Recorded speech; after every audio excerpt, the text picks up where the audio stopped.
We're going to have a little bit of fun, but let me start with the formal welcome, Your Honor. Guests, friends, many of you are students here, but we have quite an interesting mix of faculty, staff, people from outside, people from industry. Welcome to UTM if you've not been here. Welcome back if you've been here before. I have the privilege of serving the university both as head of this campus and also as one of the vice presidents across the campuses, the three campuses. And what I would want to do tonight is really welcome you on behalf of the University of Toronto overall, but specifically to this campus, and give you a little bit of a reminder of what this campus stands for. And I think it will resonate very strongly with the theme tonight. That idea of sustainability comes to us in many different ways. We look at this campus in terms of what's happened in terms of population growth. This campus has grown, probably doubling in size over the last 10 years. If you walk around campus, you'll see new buildings everywhere you turn. And the question I would pose to the people that are thinking, like myself, of building this place, how is it that you're building this place? Are you building it for the future? Are you building it with a mind's eye to sustainability? In part, that's driven by faculty members, and I'll have the opportunity to introduce Shashi in a moment more formally. But recognize that Shashi and a number of other individuals here, they do have within them this culture of sustainability. This is not something they just teach. This is something they live. It's something that they breathe, and it's something that they convey to the students that they meet. And this happens in biology, it happens in chemistry, it happens in environmental science, in geography, it happens in the humanities. This is something that's distinctive about this campus. As an example, when we build a building, we don't build a building without first going to our own internal committees that will look at the impact of these buildings from the standpoint of the physical, the biological impact, as well as the impact on people, the impact in a local community. And so the investments that you'll see on campus, they actually reflect this. I'll give you a couple of examples. Most of you know the health science complex. Many of you may not have been in it, but a strange looking building full of these stainless steel panels. Now, that's the outside. The functional component is the important part. That actually has a variety of green roof terrace. Underneath that building is a very large cistern that collects rainwater. The usage of water in that building is 65% less than a conventional building, because the water system largely is self-contained. It does not use municipal water for much of the washing, the toilets, and all the usual things that consume fair amounts of water. There's a whole variety of materials in that building that are not new. They're recycled. They're from other construction projects built into this building again. Most of you will know the instructional building here on campus. A sprawling complex, but you may not realize that as you're sitting there, cool in the summer, hot in the winter, hopefully, that all of that's coming from a geothermal facility that's under the next door playing field. When that building was erected, that was the largest geothermal heating cooling system in Canada, and it's still one of the bigger ones, leading the way in terms of how this works. But as you walk through the building, again, 40% less water use than the other conventional buildings. It is powered by solar power. It is, in a sense, for us, a place that we've built from the standpoint of energy and environmental sustainability. These are themes that resonate very strongly throughout the campus. The fact that we have this graduate program in sustainability, again, is a flagship program for us. This is not just a program, but across the entire university, it sends a very strong signal of what the future holds. You, as students who are in this particular program, you're the future. You're the ones who we expect to have those creative ideas and move us into a different culture. And that was a comment made by someone to me just walking in the door. It is not enough simply to teach it. You have to live it. It has to become part of the culture. And so the outreach, and in fact there's some posters out there that talk about the outreach to children. That's where it starts. If you can reach the youth, and this is embraced by youth, then you know that you have a secure future as time goes on. You will have that leadership. So I welcome you to the campus. I welcome you to the mantra that we're trying to share here in terms of what it is we're trying to achieve. And part of that, I think, should be in everyone's vocabulary, sustainability. I'll leave you with one final thought in terms of culture. We have just finished an academic planning exercise here. And so we have the opportunity to go back and navel gaze. What do we want our students to actually know and, in a sense, have facility with when they graduate? What we will be doing is likely indicating to every undergraduate student they must do courses in writing and communication. That will be part of the expectation of the University of Toronto degree from this campus. But there's also something very important that Sashi and others have been working on.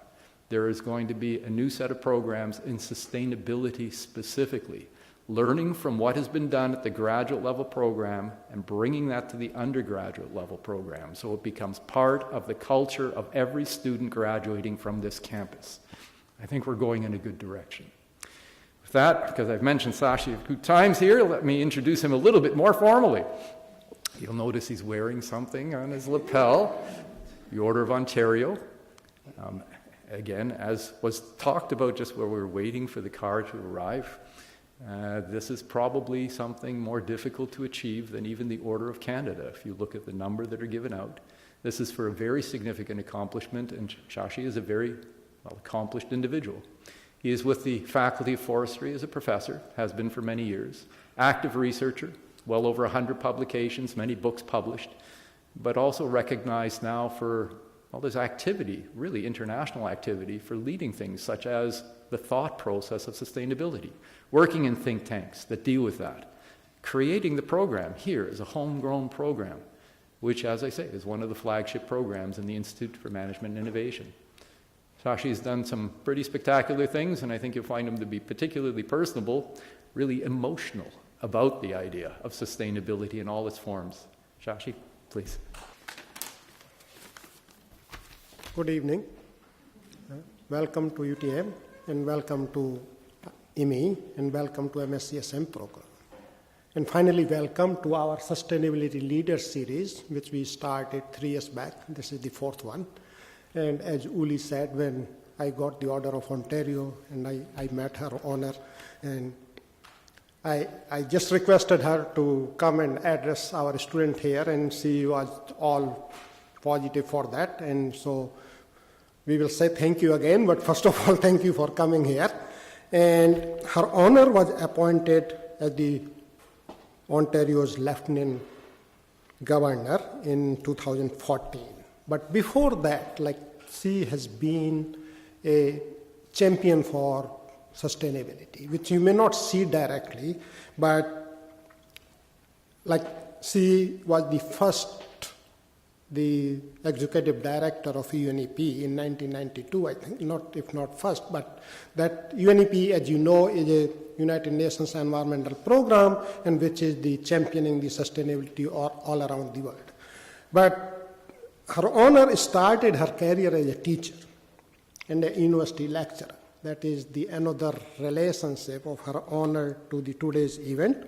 After that, she served as the Deputy Minister of Culture and Youth for Government of Saskatchewan and held many senior positions in Canadian public service, most notably as the ADM in Environment Canada and also head of Atmospheric Environmental Service. After completing her term at UN, when she came back to Canada in 1998, she established an international consulting practice and became the founding president and CEO of Nuclear Waste Management Organization. Immediately prior to her appointment as Lieutenant Governor, she was the president and CEO of the Council of Canadian Academics. She has also served on numerous boards of corporate and non-profit organizations. She has a Bachelor of Science in Home Economics and Master of Science in Behavioral Science, so important for sustainability, to change the behavior of the people towards the sustainability. She is an officer of the Order of Canada and holds 11 honorary degrees. As a Lieutenant Governor, she plays an important role in promoting awareness and actions related to reconciliation with Indigenous people, fostering a sense of identity among people of Ontario, and encouraging Ontarians to take part in voluntary service and activities aimed at building more just and sustainable communities. Informally declaring herself Ontario's storyteller-in-chief, she has set out to engage with Ontarians through multidisciplinary roundtables and varied programs of community events, encouraging people to listen to each other and engage in meaningful dialogue. In doing so, she has pointed to the capacity of stories to give meaning of life experiences, through which personal, family, and community identities are formed. And that is so important for sustainability, having your stories and linking your stories with your families, with your loved ones. She has challenged Ontarians to dare to think deeply about their role, not only as residents of province within Canada, but also as a global citizens, which is again so important for sustainability. Without thinking yourself as a global citizens, we cannot think about sustainability. Sustainability is not a local problem, it's a global problem. As Lieutenant Governor, her mandate focuses on Ontario in the world and sustainability, including its three interrelated components: environmental stewardship, inclusive economic prosperity, and innovation, and social and cultural inclusion, which is another focus of this program. Like, you cannot see these different 3+ separately. They all are interlinked with that. Without further ado, it's my pleasure, ladies and gentlemen, please join me in welcoming the Honourable Lieutenant Governor of Ontario.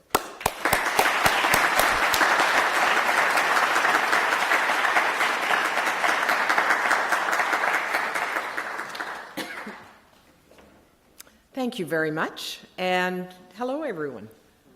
Very nice to be here with you this evening. As I was walking through the hallway just outside and looking at some of the projects and the poster boards, I was thinking that I really needed to start by saying I'm clearly not the expert in the room, and in fact I'm here in a rather unusual capacity. I have stories to tell from the perspective of being your Lieutenant Governor, and from the stories that come from undertaking more than 750 events a year. So I listen to a lot of people. And although I do have a background in sustainability, you will have noticed that I also have a propensity to meddle in a lot of things, and actually have changed not only jobs but actually careers about every 4 years or so. So I say that not because I anticipate that's a model for anyone else. It worked for me, but I think there are some observations that I might be able to make. Earlier this year, I did have the privilege of investing Dr. Kant into the Order of Ontario. And at that time, as you've just heard, I sensed immediately that we shared more than an interest, possibly even a passion, about this whole business of sustainability. And so I wanted to hear more about the UTM's Master of Science in Sustainability Management program. And what he gave me to read was actually some words that were written by the class of 2017. I don't know whether you've seen that publication, but what was interesting about that is that it got to the heart of what I think is so important about sustainability, and that's people. I never worry about the evolution of science and the evolution of new technologies. Those are going to come along just fine, thank you very much. But I do worry about attitudes and behaviors of people. I do worry about whether we are meeting the real needs of people, whether we even know what those are, and whether or not the improvements in science and technology are actually going to get to be effectively used, whether their potential is going to be realized among our societies if we don't get our act together in terms of things like governance and partnerships and how we make decisions and how we actually talk to and work with ordinary citizens. And that's actually what much of my work is about. It's not about making cases to academics or to NGOs, particularly in the field of sustainability. My work is really advancing the awareness among the general public. and I can tell you a little about that. So sustainability, in one form or another, has really been a central part of my working life, both past and present. And when I think back on it, it's really clear that no matter what the job title was or the subject matter was, what has driven me always is a view of an holistic and systemic approach to problem solving, acting across traditional disciplinary lines, and recognizing that sometimes the most difficult job of all is actually being able to connect those dots among seemingly unconnectable things. And that's really what sustainability is all about, connecting the dots between the goals of inclusive economic prosperity, environmental stewardship certainly, and also social and cultural cohesion. Most of you in the room anyway are well on your way to becoming learned practitioners in the field, so there's not much need to say very much about the life course of the concept of sustainability. But let me just remind you that, suffice it to say, that the evolution from the heady days of environmentalism to the Brundtland Report's articulation of sustainable development in the late 1980s and the bold and audacious Earth Summit in 1992 has actually been quite a journey. Those were the times really of the expansive globalization, a reliance on international treaty making and global partnerships, a growing awareness of the damage that humans were actually inflicting on this environment. And at that time, world leaders were seduced by what I've often called the politics of hope, sustainable development. It was a new approach to economic development and growth that would provide fairness and opportunity for many more of the world's population without diminishing the world's natural resources or compromising the carrying capacity of the globe. Well, within the following decade, the report card, of course, revealed that the promise of Rio had not been fully realized. To be charitable, sustainable development really remained a work in progress. I think the sheer scope of the challenges of alleviating poverty, shaping globalization, and reversing environmental degradation was just more significant than people thought. And over and above that, as the pace of technological change and the state of our interconnectedness increased, we were left simply tinkering in the margins. But notwithstanding the frustration of hearing the same debates, the raging debates of that time, the world community didn't give up. Fast forward to the UN-negotiated Millennium Development Goals, and then in 2015, a sustainability agenda for 2030, with 17 interrelated goals and 169 targets, etc. A sweeping and very ambitious agenda that was agreed to by all member states. And that's something that we forget, because it's a remarkable display of a renewed sense of urgency and determination. And that's worth giving us some hope. Those goals may actually well represent our best chance of achieving true resilience, so that the Anthropocene epoch, as displayed so well by the recent Ed Bertinsky exhibit and film, that need not be humanity's last on Earth. So that's why sustainability is important, and a little bit about where we've come from. This is not the time to regale you with stories of the life of a lieutenant governor, although I frequently am asked, what on earth does a lieutenant governor do? And I won't go into that, perhaps in the question and answers later, but what I can tell you is that aside from the constitutional work, of which I've had a fair amount to do in the last couple of months, the ceremonial and commemorative functions of my position, the thing that really drives me, that motivates me, is that, as with any lieutenant governor, you have the opportunity to shine a light on important issues that really transcend politics and transcend time. And so that's why I want to tell you a little about what Ontarians are actually telling me, because it may provide, in part, insight into why one of the themes that I did choose of my mandate is to create public awareness and inspire action to move beyond the rhetoric of sustainability into the actual creation of communities that are not only just and sustainable, but most importantly, that they're resilient. So when I go out around this province, I ask Ontarians to tell me their stories. I ask them what they're proud of, what I should know about their community. What do they want me to know about their community? What are their aspirations for the future? And what are they challenged by?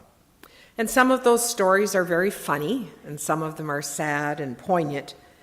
But taken together, they really give me a picture of who Ontarians are.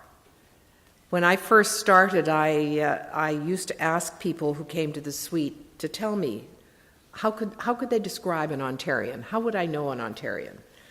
People had a great deal of difficulty doing that. Some, when really pushed, would talk about our diversity.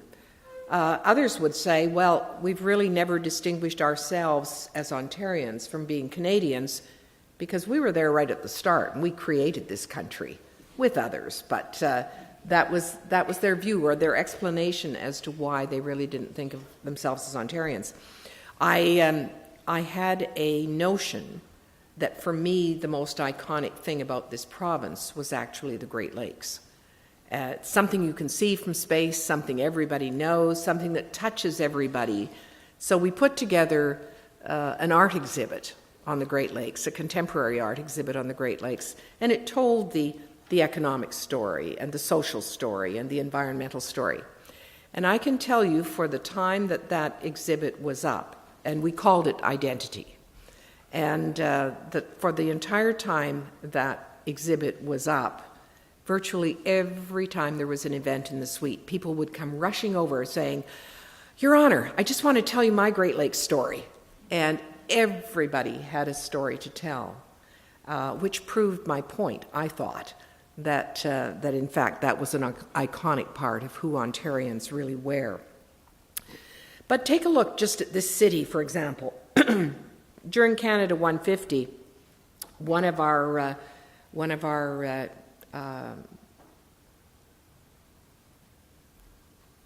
activities was that I asked 150 Ontarians to write me 150 words, just an extended tweet, about what it meant to be an Ontarian in Canada or a Canadian in Ontario.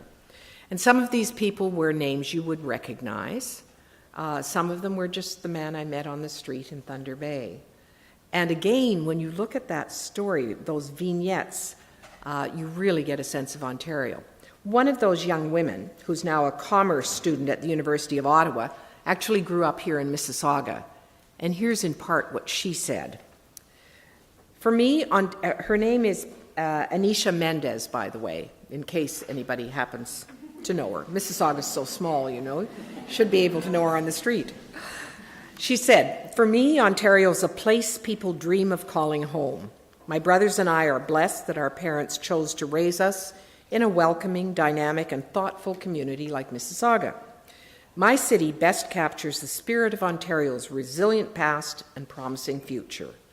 Like other communities, Mississauga has grown from farm fields and fruit trees into a vibrant, prosperous, and thriving place so many new Canadians continue to choose for a better life. Our celebrated waterfront, winding Credit River, and tranquil green spaces are natural resources that previous generations have safeguarded for my generation to enjoy. Ontario is a place that invites and encourages youth like me to be informed, compassionate, and engaged citizens. Whether it's volunteering at my church, at school, or with a charity, I feel strongly about being there for people is what Ontarians do.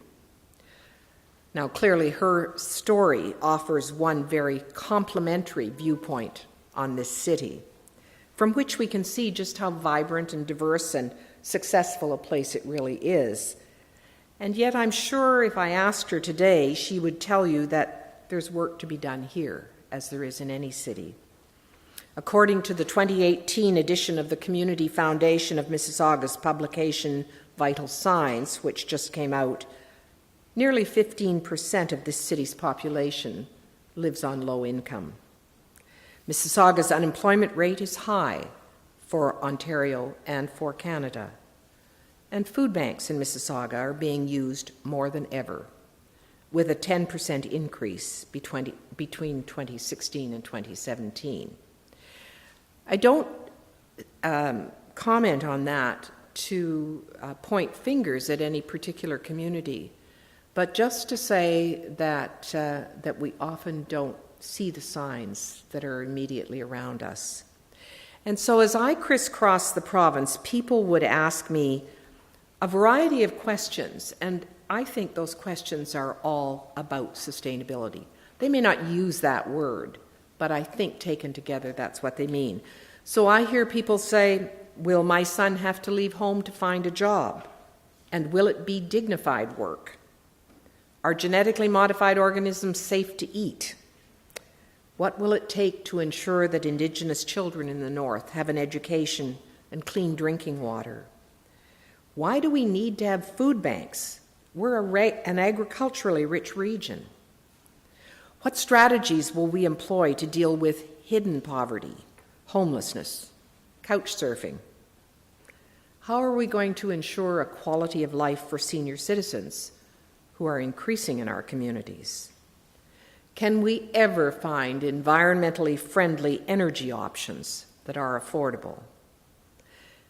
Will giving others more mean that I have to do with less? And of course, and unfortunately, every week, a conversation about mental health. Many were struggling with situations arising out of competing priorities over which they had no control. I remember a visit to Greenstone in Northern Ontario, just south of the Ring of Fire.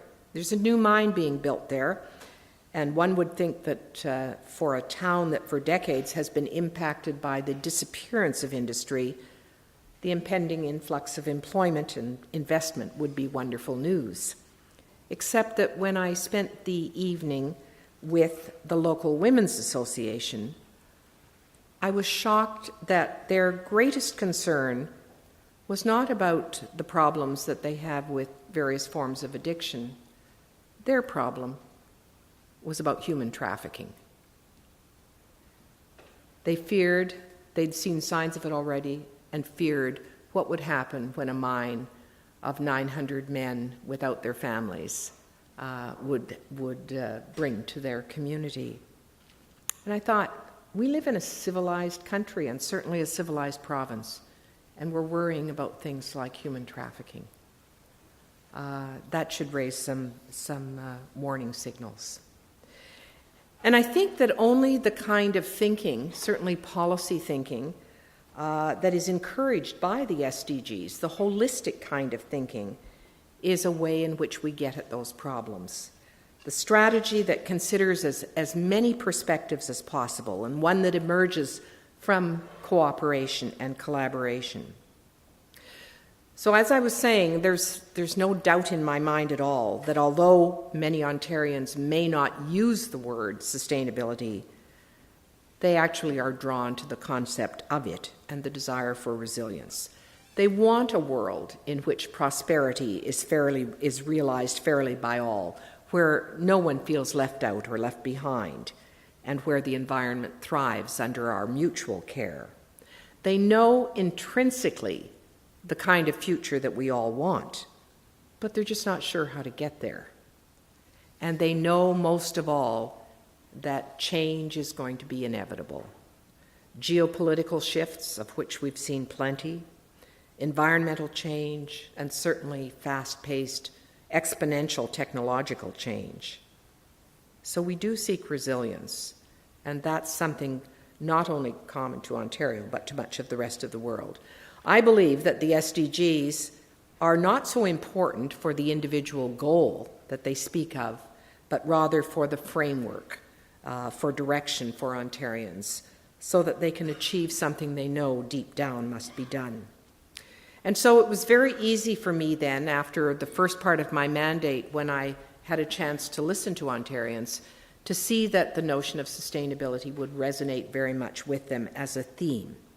People know that a lieutenant governor has to be very deliberately nonpartisan, non-policy prescriptive. Of course, I can't have any answers, but that in itself makes my office a safe space for conversation.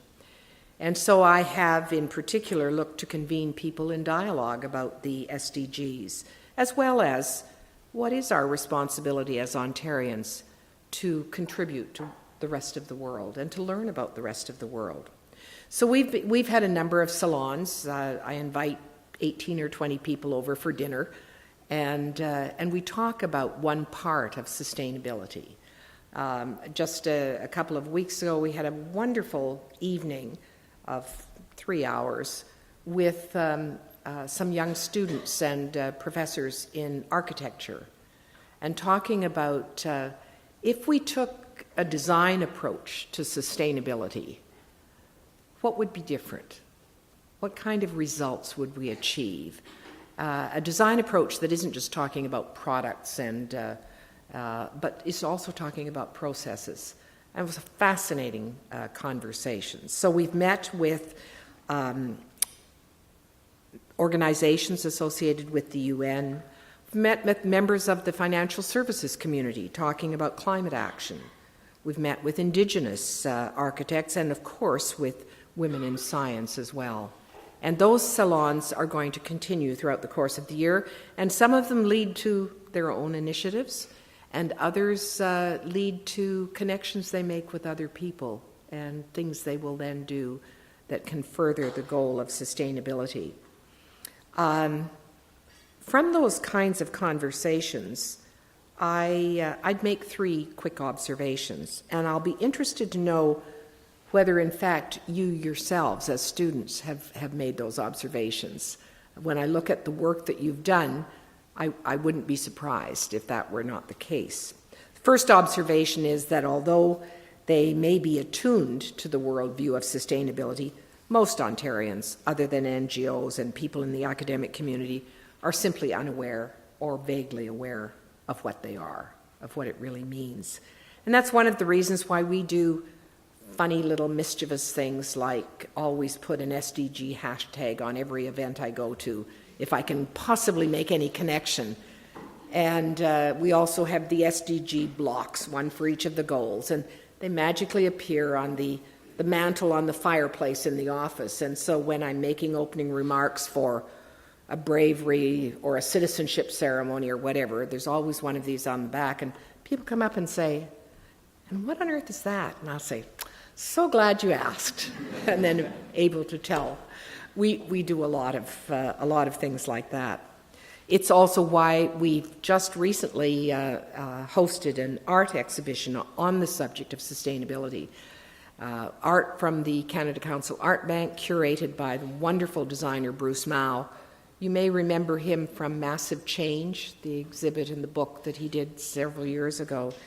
He curated this, and associated with it is a book called Awakening. And in that, I asked 17 experts who've worked internationally, have experience internationally and stature internationally, to write me just a short, hopefully inspirational essay about each of the goals. So, for example, the president of the World Bank wrote the one on poverty for me, and so you would recognize the names from each of these. It brings together a multiple set of voices and aims, and in fact, it is on our website, as all of our material is, but I think we've actually brought copies for you tonight as well, so that you can see the art exhibit and also the essays, and I hope that will be cause for thought and discussion in some of your classes. My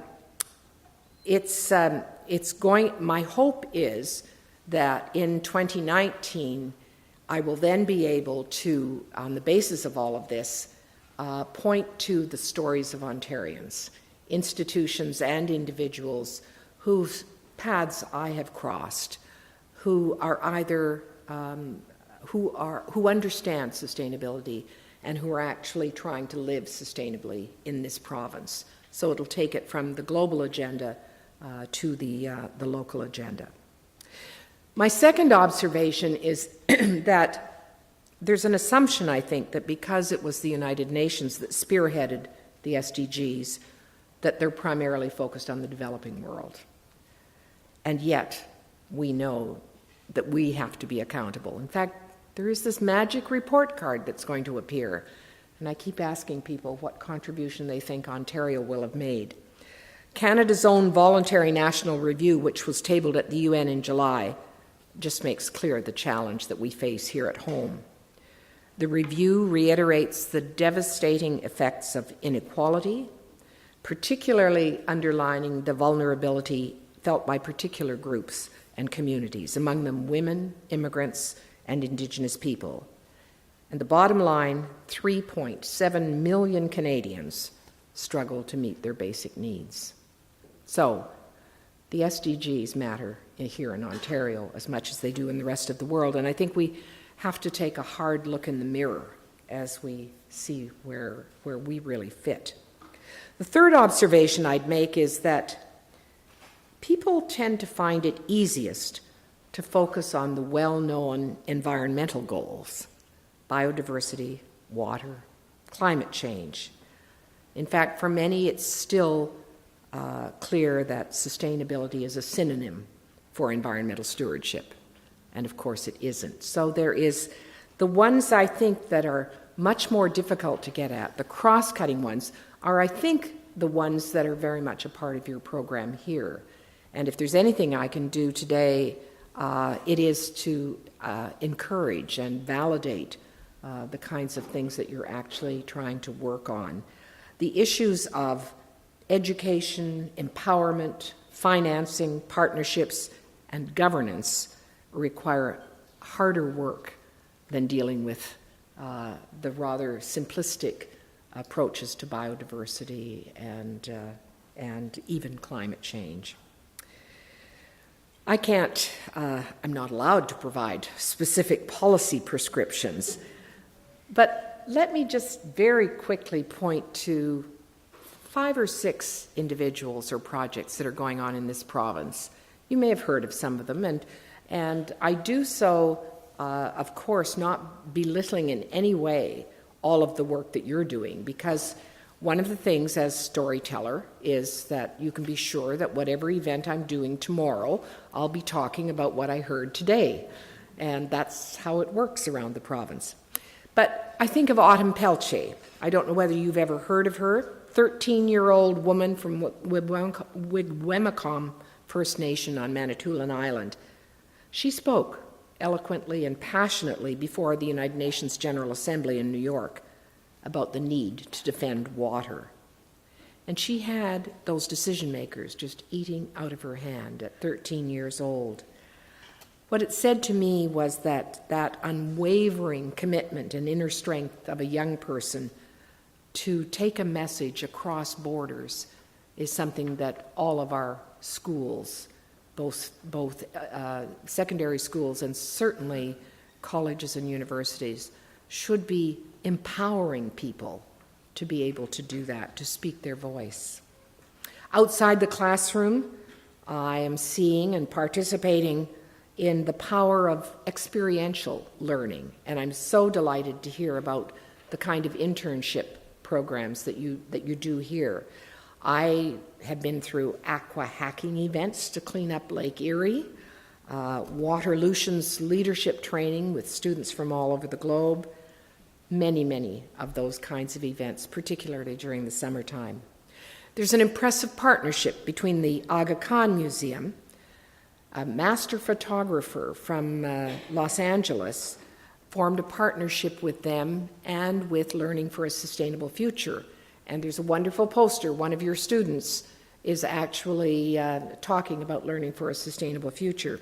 These three came together to share their expertise, to teach young people photography, but to teach them new ways of looking at the world. And so through the lens of a camera, they're thinking about and documenting the intractable problems of food security, poverty alleviation, environmental stewardship, peace and good governance. And through the arts and through that experience, they're actually learning to become global citizens. A year ago, in our Canada 150 Visionaries Prize competition, a woman by the name of Andrea Hossack focused on social cohesion.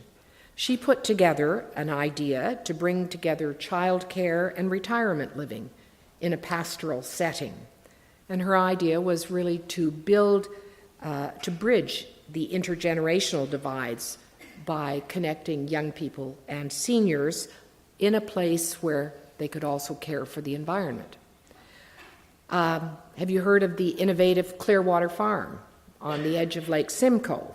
Historic property, years and years functioning farm, and now universities, businesses, and community members are teaming up to actually rethink farming practices. They make energy from waste, provide that energy back to the nearest community.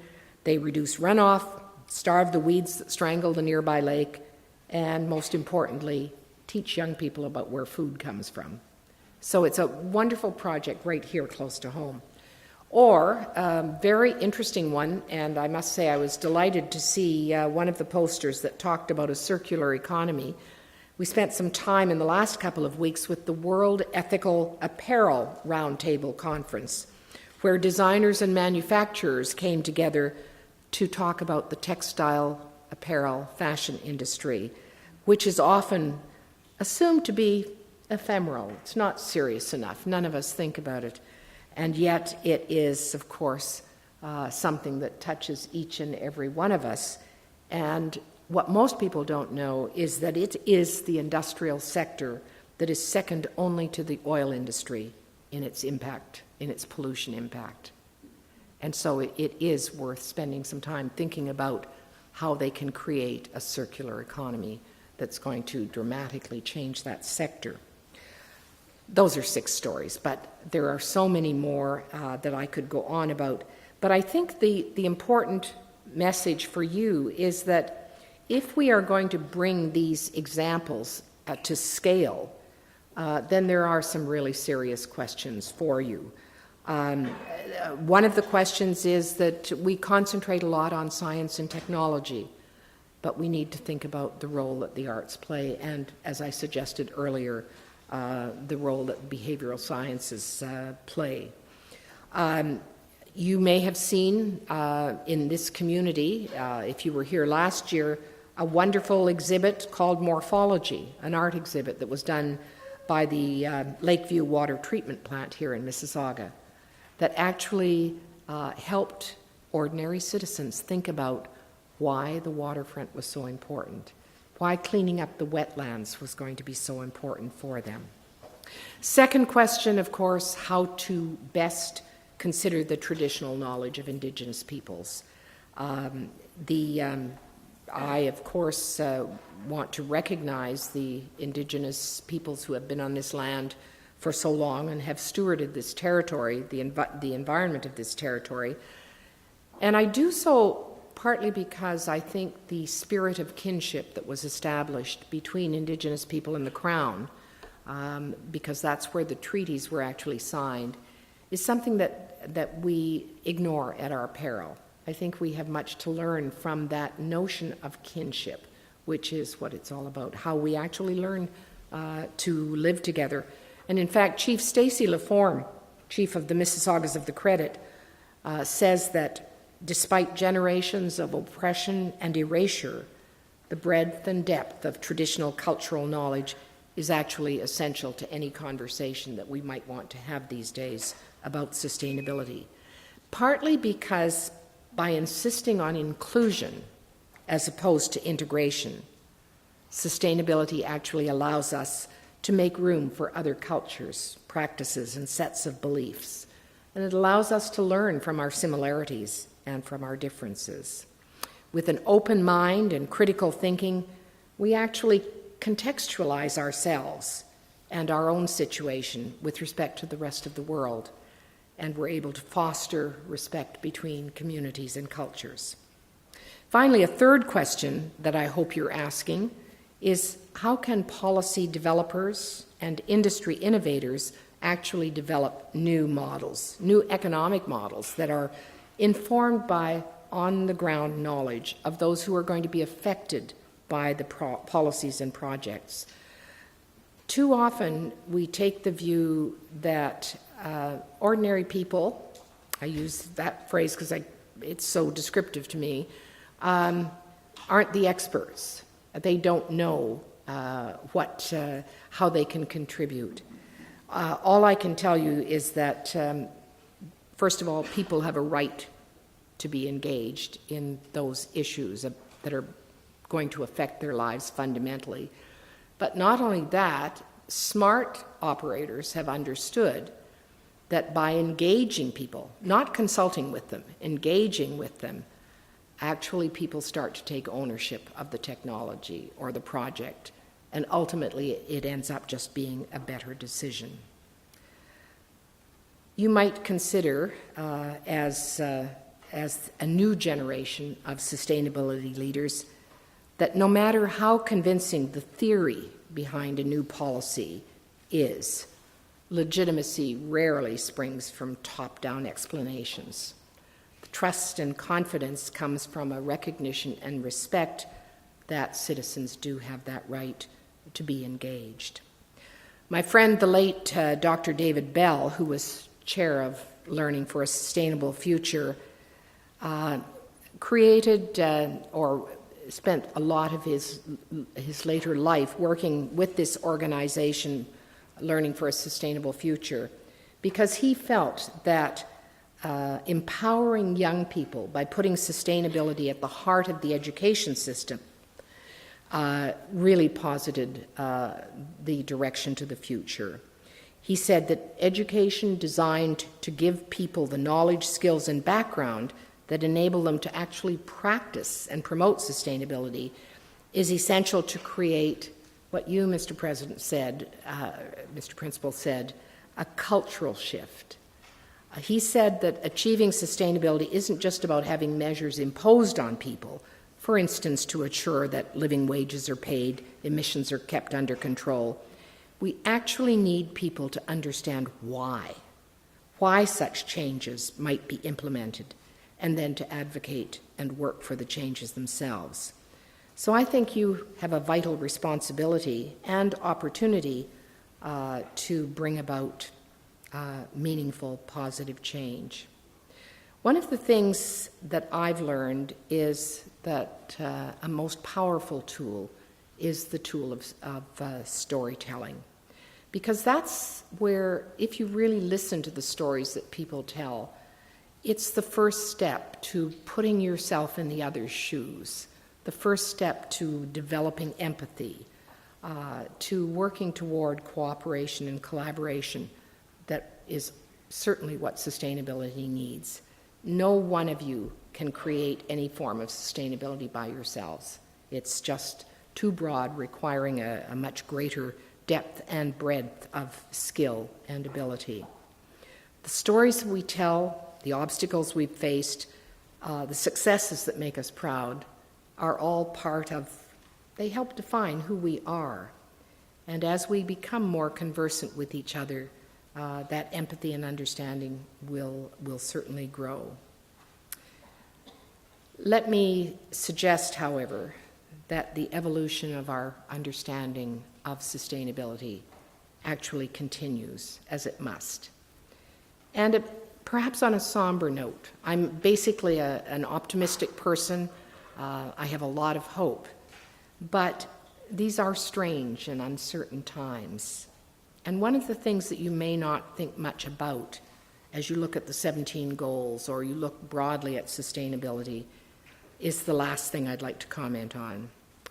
We have evidence of amazing transformations, scientific breakthroughs and technological developments, economic progress that's brought new opportunities and remarkable growth, albeit uneven.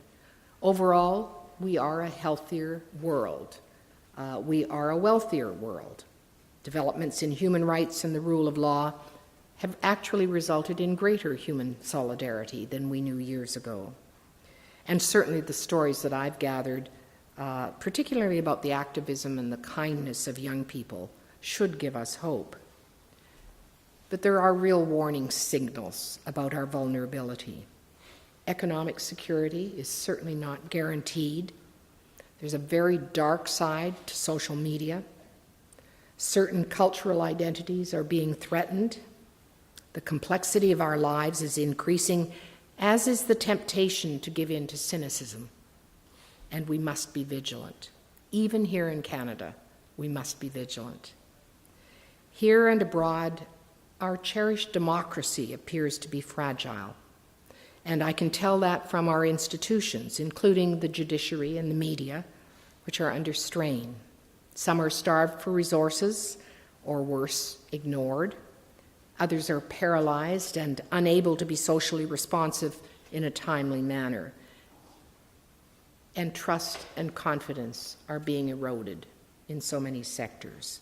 Strongly held ideals such as justice, dignity and human rights, empathy and respect, compromise and civility seem to be outmoded. But replaced by what? Who knows? Times when an apparent inability to agree on basic knowable facts threatens to undermine our progress towards an ever more just, inclusive, and resilient society. And I would hope that you agree with me that now is not the time to give up on our vision of global wellness and peace. I'll leave you with one more text from 150 Stories. This was written by Armin Yelnitzian, and you may well have seen her on television. She's an economist, a senior economist, and a policy advisor. And these were her words. Why does Ontario matter? In a world squealing with global tensions and careening between thickening borders and borderlessness. All human endeavor is a story, and every story has a face, a race, and a place. We, the human species, are pack animals, constantly comparing ourselves to one another, constantly seeking champions. Ontario has been evolving towards the peaceable kingdom, the United Nations in action. Around the world, Canada's achievements are viewed with admiration, and looming large in these accomplishments is Ontario's record. 50 years ago, we sang, "A place to stand, a place to grow." Today, we're a place to lead towards social, economic, and environmental justice. The world is looking for stories that shine light on ways to advance inclusive, sustainable growth. Ontario's example could provide a much-needed beacon of progress in the 21st century. Ontario could matter a lot if we choose. We do have choices to make. We can do better, and we must do better. I think we must think very deeply about the question that Bruce Mao raised years ago. Now that we can do anything, what will we do? Your participation in this program here, I think, shows that you're making a noble and forward-thinking choice, and Ontario will greatly benefit from your dedication to sustainable development. I hope that I'll have a chance to hear the stories of your achievements, perhaps not today, but in the future, and maybe they'll be written up along with many others in this province. Thank you so much for allowing me to be with you today, to congratulate you on the work that you're doing, and most of all to try and motivate you to put people front and center in what you're doing, because that's where the answers are really going to come from. Thank you so much.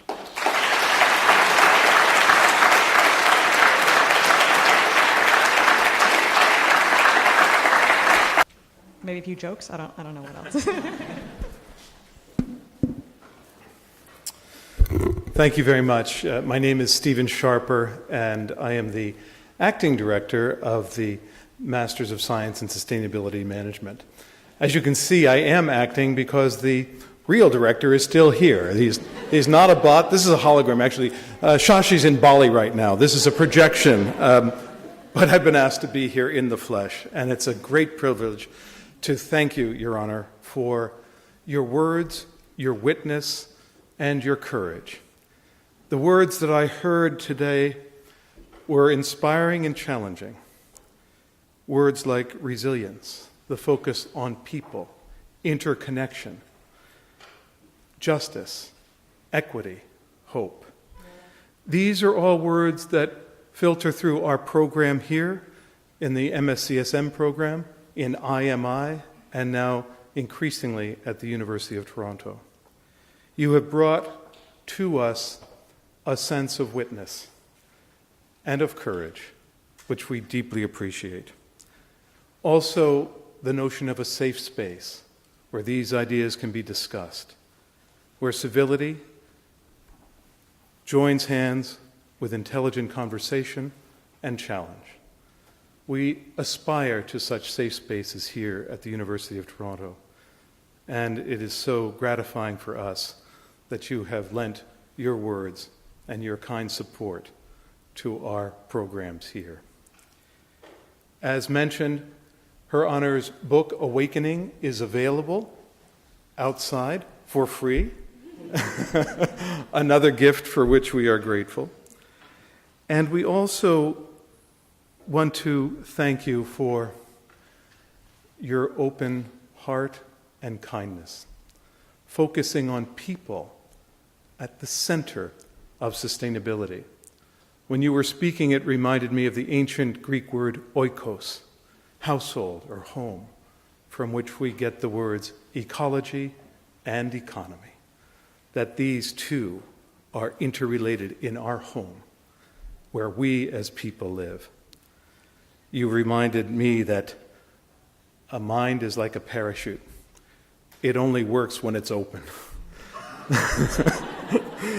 And also the hope and the commitment to the fact that despite the challenges, shift happens. On behalf of all of us here, I'd like to take this opportunity to present you with a small token of our gratitude and appreciation for all that you bring to us here tonight and to the province of Ontario and to Canada. Please join me again in thanking Her Honor, the Lieutenant Governor of Ontario.